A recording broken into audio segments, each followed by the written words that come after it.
All right, Alex, tell him what happened. Yeah, I don't know how to start off this pod other than we got robbed. We got robbed. So if I look a little different, we're on new cameras right now. Yeah. Or not our cameras, but we're on different cameras. It's not just the fresh fade. It is not he's a changed man. It's not lighting. It is $15,000 worth of camera gear gone. Yeah, gone in 20 minutes, 20-minute window. I mean, bro hit a lick on us. Here's the crazy part. So I'll give you the story because you hadn't arrived yet. No, I came in. We were having a blast.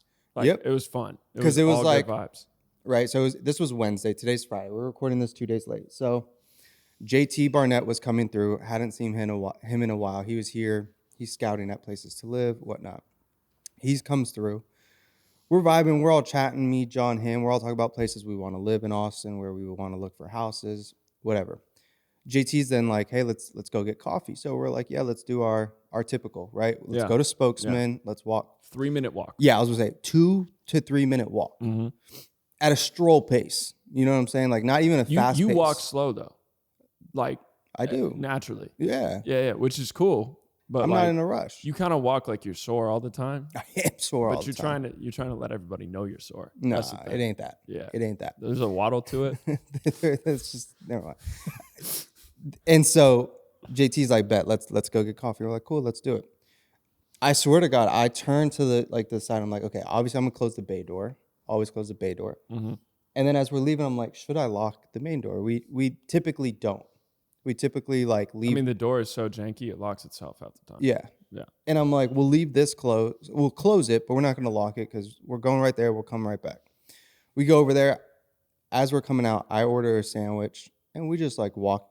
You know, we get the food, we walk back. It's 10 to 15 minutes total. We pull up, we continue talking. Then you pull up, right? We all start talking.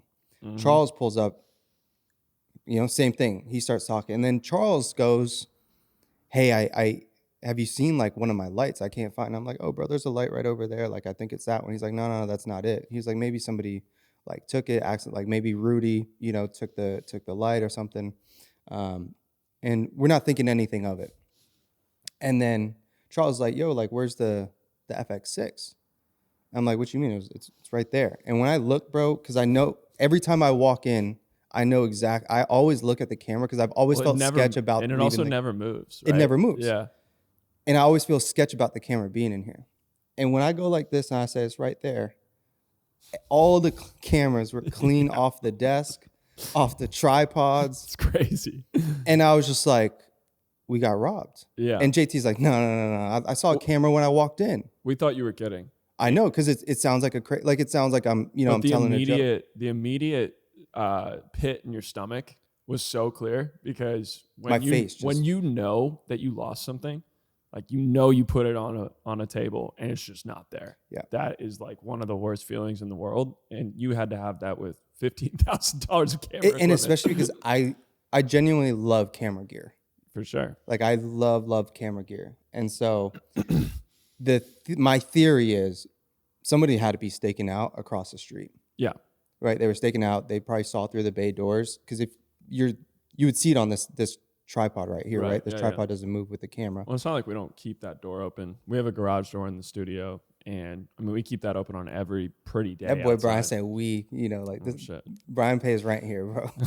I pay rent and sweat equity. All right. I'm kidding. But yeah, man. I mean they hit a lick. The crazy part, you didn't even mention this, but we caught it on camera. Mm-hmm. So there's a security camera outside. And this is what turns it into just a murder mystery for no reason, because the clue was as abstract as possible, right? It's like, bro pulls up, you see the car pull up at 10:55. Yeah. Car pulls up, guy gets out. All you can see is a red hat, no face, can't see the license plate. We just got like a white car and a dude walking in with a red hat. He's out within like 90 seconds, 2 minutes, but there's like no distinguishable characteristics about anything visible on the camera. So all we know is that something happened rather than like, hey, police, it's like, this is a description here. And police also just simply are not really helpful in this situation. Not in this situation. When we called the police, they were like, we'll get back to you in 14 days. I'm like, 14 days is going to have 2 owners. Yeah, my shit's on Alibaba by the way. The other crazy thing was we reached out or we talked to the landlord or to the people right behind us, or not behind us, right in front of us, right? Mhm. Because they got a camera that's pointed straight towards our parking lot. Yeah. And they have another one that like kind of gets the road. So if they're driving by, and they told us a story of he came in at night and he saw someone robbing his trailer, Wow. like a big ass trailer. And the guy goes, "What are you doing?" He's like, "I'm taking your trailer." And he's like, "Well, the cops are on the way." He's like, "They better hurry." And he just took off, bro. But then the worst part was he was like, "Yo, I got cameras. Like, give me your number. I'll send you guys the footage." And we're like, me and John were like, "Bet, like we're gonna get the license plate. We'll figure this out." He sends us a screenshot or a video, and he's like, "Yo, it glitched out like for an hour. We don't have anything." So And so that was our last hope. the landlord security guy came through and he was like, they might have used a scrambler on the cameras.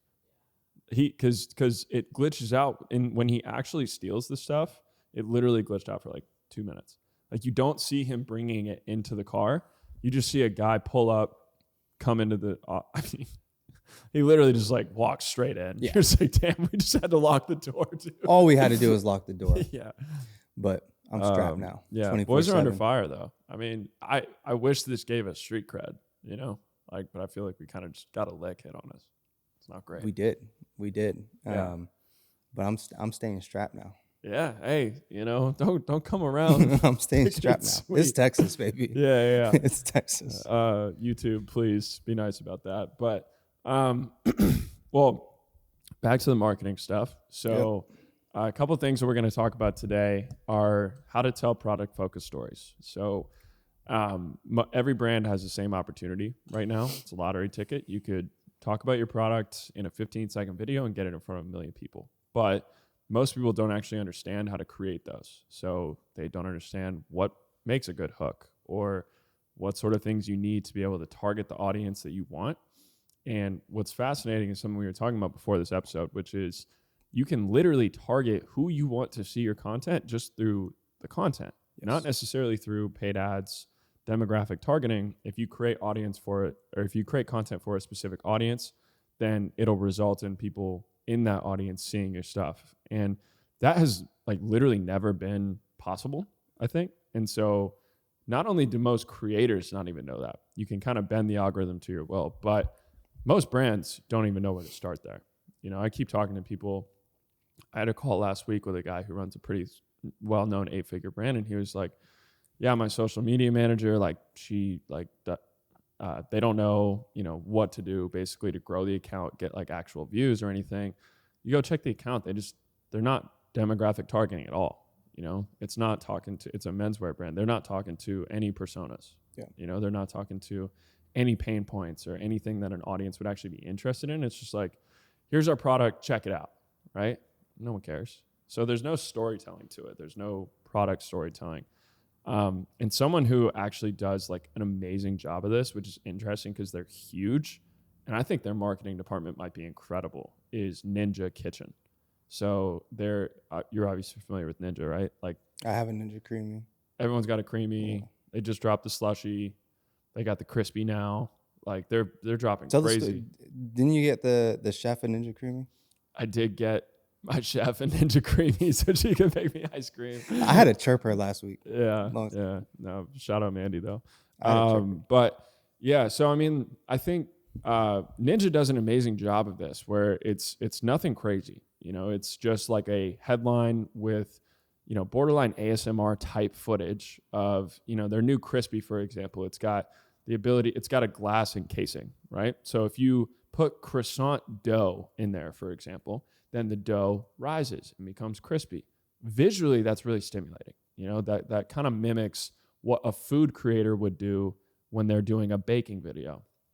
But instead of Ninja just kind of writing that off, right, which is truly the signal of what content their audience wants to see is what a food creator is doing, then Ninja actually recreates that but integrates their product seamlessly. So that is product-focused storytelling, right? Like if you want to showcase the crispy and you want to showcase its like prime benefits, then, you know, you want to do that visually. And so it's all about the usual storytelling framework of like setup, conflict, resolution, right? The setup is you see the dough, it's just laid out there, and it's not being baked yet.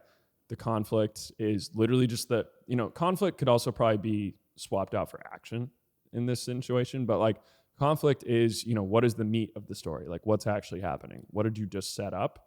That expectation, and then what happens? And then the resolution is obviously, the croissants are fully baked. They look amazing. Take them out, shuffle them, do whatever. And so that simple framework can translate to literally any product, right? You see this with skincare brands, notoriously one of the most saturated categories out. It's so hard to product focused storytell with skincare. But the setup conflict resolution could be, your face is not moisturized. Come with me to moisturize my face. Put the cream on, and then post you're looking moisturized, right? I don't know. That was a slippery slope. It could have been. I'm not even going to go. It could have been. That's how I know you're shook been worse. from the robbery, because you just didn't even want to jump on it. There was two things you said. Yeah, I'm gonna leave it but this applies to literally any category.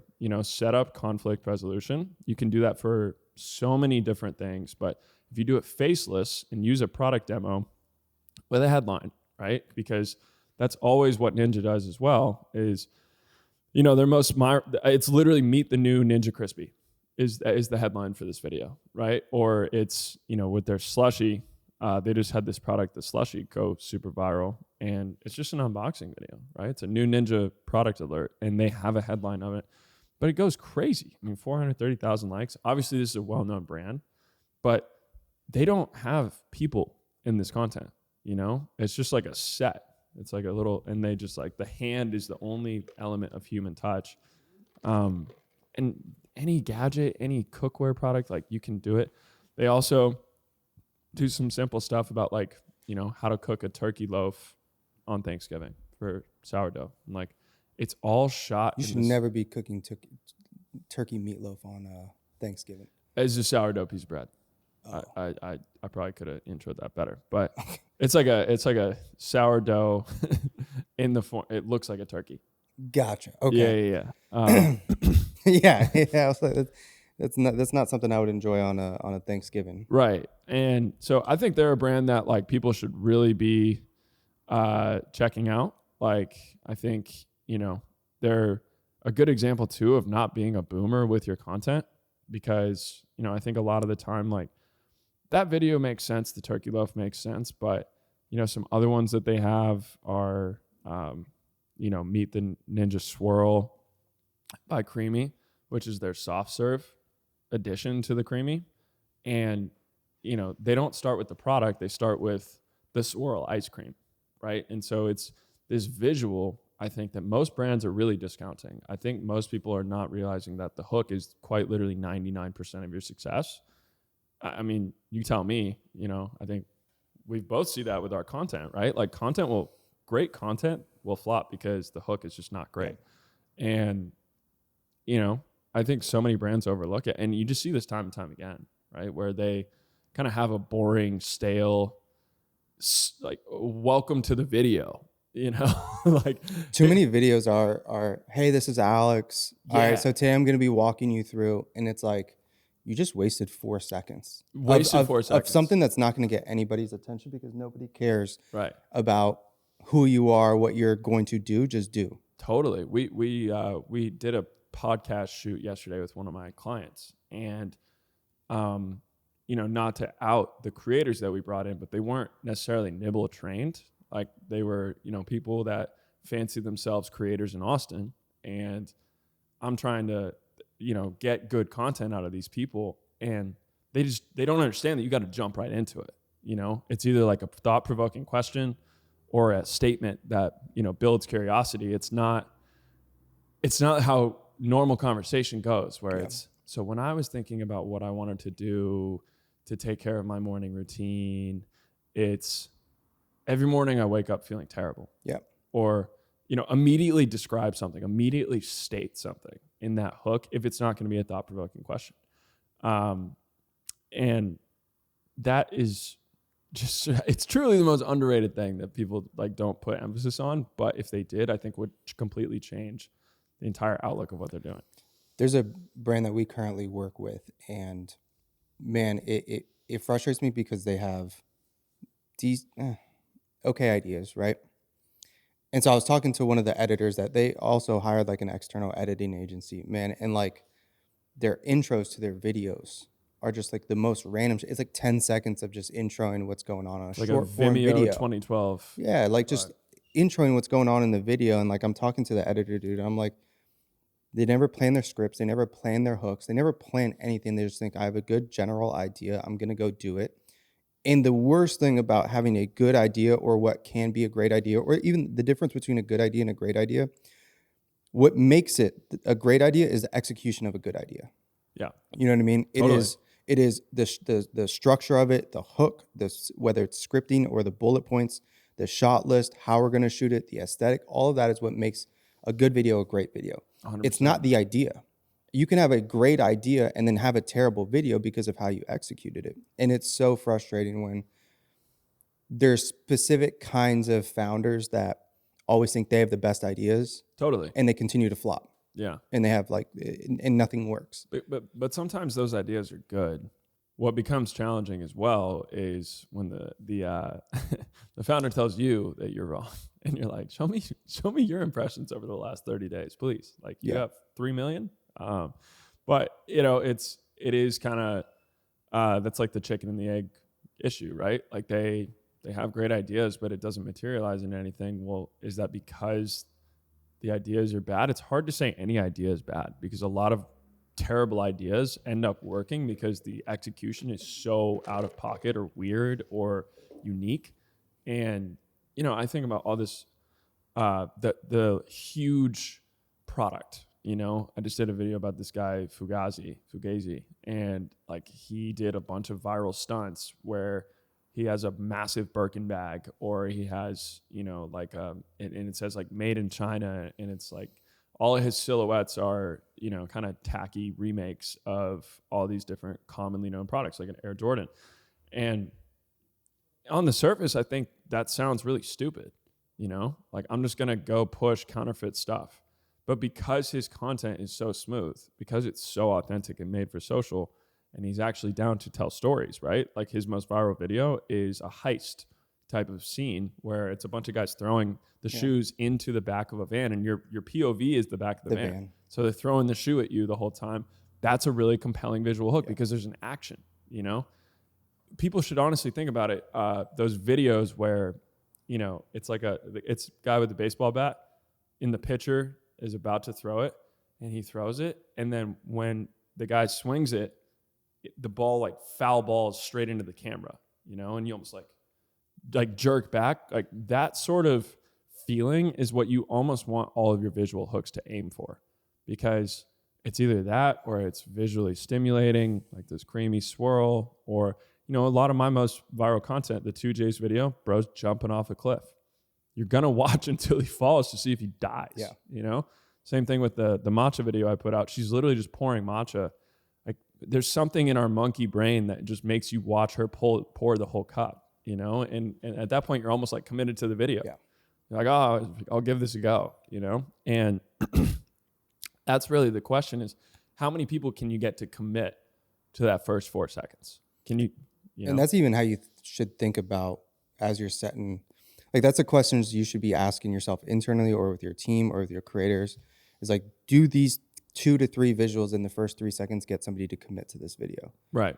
You should be able to watch your video without sound and just look at the visuals and be able to commit to the video. Totally. Or be engaged in the video. And I think that's such a good exercise in that, again, this is the feedback I gave that team that I was talking about. Was like, watch all of these videos without sound. Yeah. 100%. At least the first 5 to 10 seconds. Watch them all without sound. Tell me, is it interesting? Yeah. And what you'll see is, and because it even happened to me, is within the first few seconds, they go like this. They check their phone. They start doing something because it's not engaging. Yeah. You shouldn't be, if a really good video has you glued to the screen. No matter if you're the person on the team. Yeah. I think a lot of people discount that too because they don't have an ownership mentality, but the video has to be interesting to you. That's the feedback I'll have to give my team at Nibble all the time. I'm like, it's my job to watch your content, and I don't even want to watch it. Yeah. Like that was how bad that video was, and it's tough. I mean, producing content at scale, definitely is a challenge because it taxes your mind quite a bit, but it's like, I mean, what's your take? Do you think people should be putting out quality or quantity right now with how the platforms are kind of evolving? Because for me, it feels like quality is starting to become way more important. Like 15 bangers compared to like 25 with 10 mids, because the mids are only happening because of effort, obviously, at this point for us. Like, it's not necessarily like we're incapable of putting out good stuff. I'm there with you. I quality over quantity right now. I don't remember who I was talking to, but they told me that they talked with the team at Instagram, and they said it's better to get 10 to 15 banger videos out than it is to get 30 pieces of content out. Yeah. And you'll notice this, like the one thing I would say, at least when we're talking about personal brand side, you sometimes don't know what the banger is. Sometimes. Yeah. And I agree. You find what the banger is by publishing 10 videos and having one as the outlier. Because right now what I'll see is every kind of 6, 7 videos for me, I'll get 1 or 2 that are like 2, 3, 400,000 views, right? And then out of every probably like 15, I'll get something that's popping. 700 plus. And I think it's gonna be in the same for brands though. Where I think it's more interesting is you have to find the content pillars that work, and then those are the things that you can scale to 5, 10 episodes, 10 pieces a month. If you find 2 to 3 series that work really well for you, scale those, and then always be testing other variations, other formats outside of that. Totally. I mean, I'll even shout him out. So the guy that I was talking about earlier, Steve Borelli from Cuts, and he's talking about, how do we differentiate through content? And it's a situation where, this is not just him, but a lot of brands are understanding that Meta is rarely driving new customers, incremental new customers. This is a topic amongst a lot of media buyers right now. And the way to do that is, kind of like the tease. You had a really good framework for it back in the day. It was like tease, hype, push, pull. Yeah. And that type of social strategy is how you build demand, and you build hype for your brand. There's aura. There's like kind of this thought that like, maybe this will like sell out. This was like really cool. There's a lot of people engaging with it. And that seems like the next frontier in terms of being able to, build profitable D2C businesses, rather than if you're just paying for customers every day and they're not massive LTV, it's just really hard, And a lot of the times I think about this with my own buying behavior with Legends, like the shorts, like I bought 3 pairs of those. My initial CAC on Legends, like the initial CPA for me was probably great. Probably cost them like $30 to get me. I spent like $200. Probably great. But I went 2 years without buying from them again because I didn't really believe in the designs that they were putting out, and the product they make was great. I still wear those shorts today, so I didn't need new shorts. And what's interesting is they launched new products. So they launched like cool, new, more like streetwear design with the same Legends fit and comfort and quality. And that's probably where this all converges because, with Cuts, for example, he's dropping a new collection pretty soon. So that's a massive opportunity for his content team, right? Like, how do you match your content strategy with your new product drops so that you don't have to spend so much money on Meta? You can use content to tease, hype, push, pull, document, showcase the stuff we talk about. And it's rooted in new product expansion, which is ultimately what it's going to be anyway, right? If you sell a good product, then people are going to have to, they're going to use it forever, right? If the pants are high quality, you're going to keep them unless you kind of gain some weight. And so it's a better strategy now to invest that same huge marketing budget you had in Meta, right? Which is just like grinding to get me to buy another pair of shorts. Absolutely grinding. Versus if I see a viral, 5-part series about Legends' new collection with so-and-so, and it resonates with me, you might have just acquired me for nothing, right? Or a completely different like cost basis. And I think early stage brands can still use Meta pretty profitably, like your first like 2 to 3 million a year. But definitely, if you're above 8 figures, like it's going to be hard. When you're spending 100,000 plus, it's or not even that. Like if you're spending in that range of like $500,000, et cetera, like it is so hard to scale profitably. 100%. It's borderline impossible. You have to like have really dialed retention, but I just think And like so retention many is things on such the cap. back end need to be good too, right? Like Yeah. your flows, your abandoned carts, like all of the things on the back end need to be absolutely dialed. How you're how you're capturing leads, all of that needs to be absolutely just great. But one of the things that you talked about before that I feel like we should expand on is that the idea of your creative can do the targeting if you have different customer segments. Yes. I was talking to an 8-figure founder, and he was like, where do I start? I feel like I'm more confused. The more people I talk to, the more confused I am about content. I was like, okay, this is where you need to It's because there's a lot of professional cappers in this space. yes, A lot of professional there's cappers. a lot. And that's what he was telling me. Well, this person says I should do this person. I'm like, look, I'm just going to give you game. I don't care if you work with us or not. Here's what you should do. Yeah. Start, especially because they're more on the luxury end for their category. Understand the narrative you want to build. What is that story? What is that perception you want to build in somebody's head or create in somebody's head? Because that's very important in today's world. The next is you have to understand your content buckets. Your content buckets are going to be the different customer segments that you have. Is it females that are doing XYZ? Is it moms? Is it younger girls? What are those customer segments? Because those are going to be the different buckets you're going to create for it. Then prioritize them.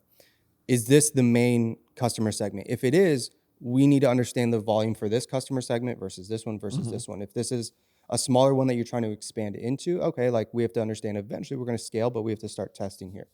So understand your customer segments. Once you understand your customer segments, then it is, okay, what are the content pillars that I have for each customer segment?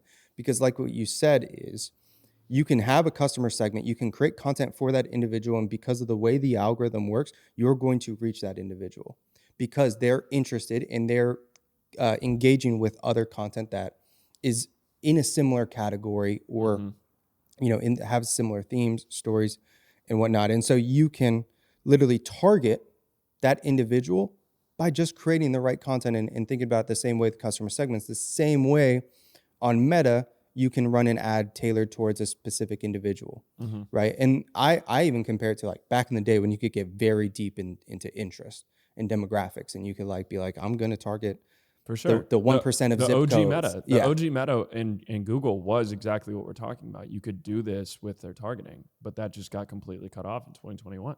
And we're just in a world where no one has kind of evolved their skill set to me. Everyone still thinks like, organic social, not that high leverage. I'm just going to post to have a grid show that we're still an active business. Yeah. And then they're wondering why their CAC is so high.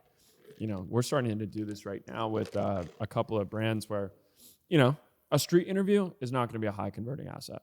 It's not if you throw it in the ad account, but it might get a lot of watch time and comments. If you're putting like people comment on ads. I think a lot of people don't understand that people engage with ads more than you'd expect. And so what we're doing is incorporating more skit content, more kind of like entertainment based stuff that still does integrate the product and talk about these content pillars you're mentioning into the ad account. And what it does is it lowers your overall CPM. The CPM on something that's getting engaged with in an ad account is going to be maybe 50% of like just a straight direct response piece of creative.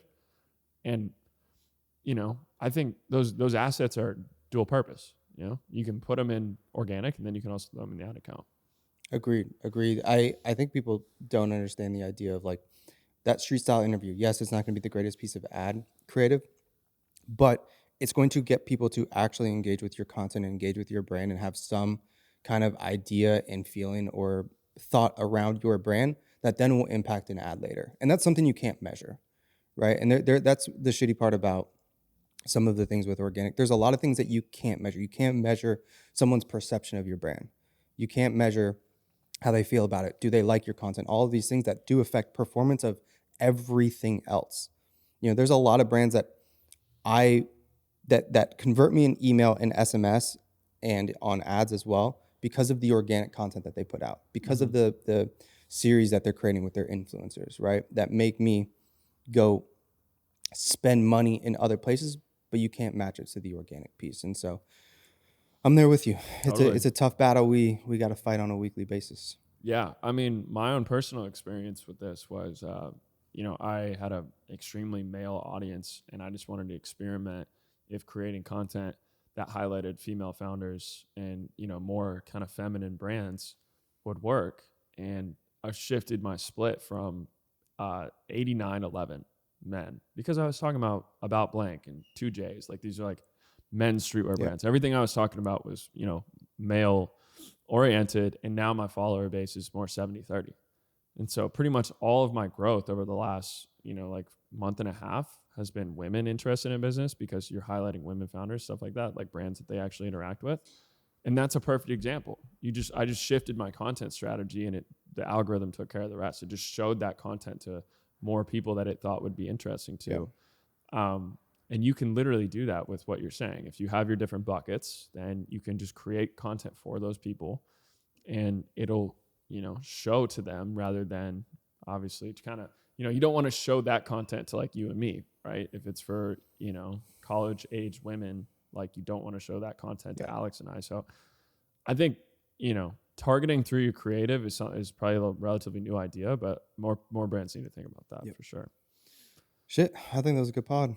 If you commented looking for the founder swipe file, we are adding that to the description of the last couple episodes. I was capping. So the red dot thing, when people subscribe, that means they're publicly showing who they can subscribe to.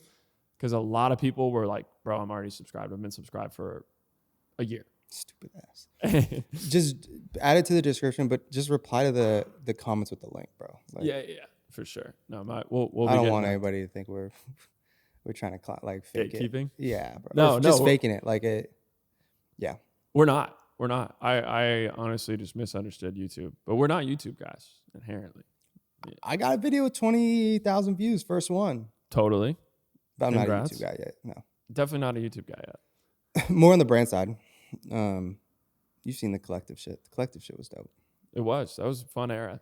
That was a fun era. I mean, remember when I almost sponsored a 800,000 view YouTube video for like $10,000? That would have been sick. Was it 10? It was going to be like 10, right? Or it was 10 to sponsor the video and get like 10 assets with John Morant shooting on the machine, which would have been like OD value. Yeah, bro. Because like, the video literally has, I don't know, 600-700. 100%. Presented by Grind views. At the beginning of that would have been crazy. With like a segment in there. I mean, it would have been worth it. It would have sold a ton. Oh my God. But, and you know what? We still wouldn't have been able to fulfill that bitch. Cut it. Sold all of them. Wouldn't have been able to work. No, I mean, they're doing great. It's all good.